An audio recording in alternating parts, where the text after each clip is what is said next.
such a mind-boggling experience to me. This week is actually very, very surreal. First, there is this very humbling honor on a Tuesday night.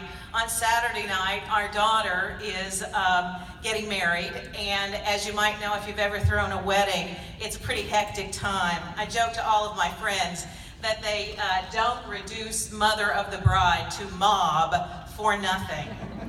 Very well deserved.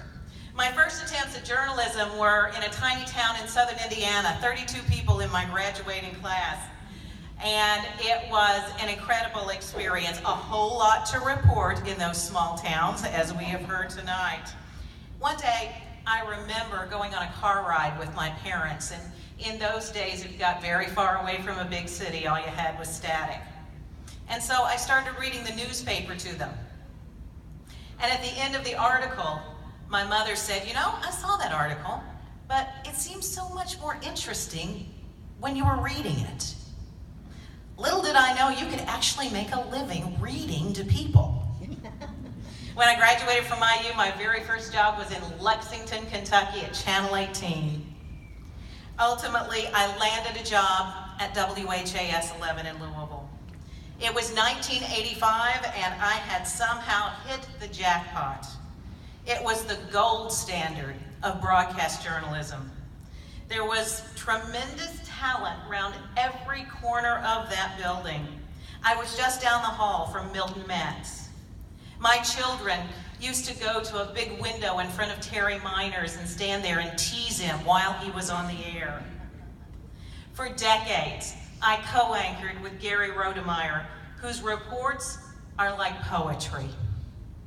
I watched Chuck Olmstead communicate more in 60 seconds than all the rest of us reporters could do all day long. Rachel Platt, a wonderful woman, a great friend, who is the perfect mix of grit and compassion, delivers just that in every report, every show, every day.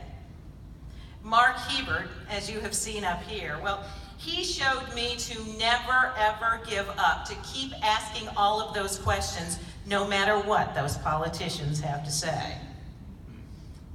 And of course, there is Joe Arnold, who everything he writes makes you think and makes you feel at the same time.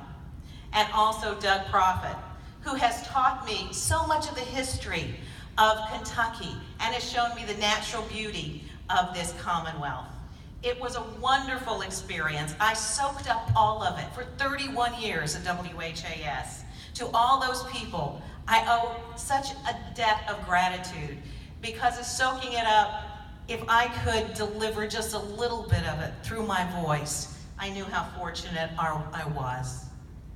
Our industry is changing dramatically.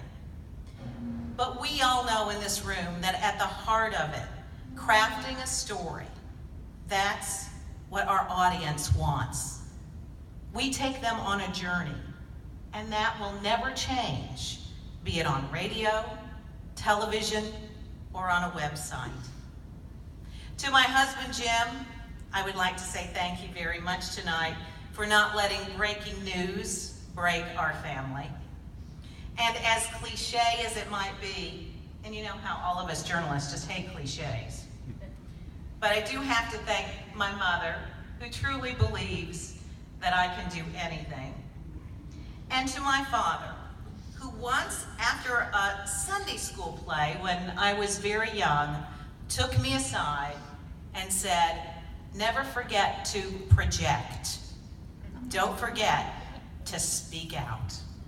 Thank you very much to the KPL.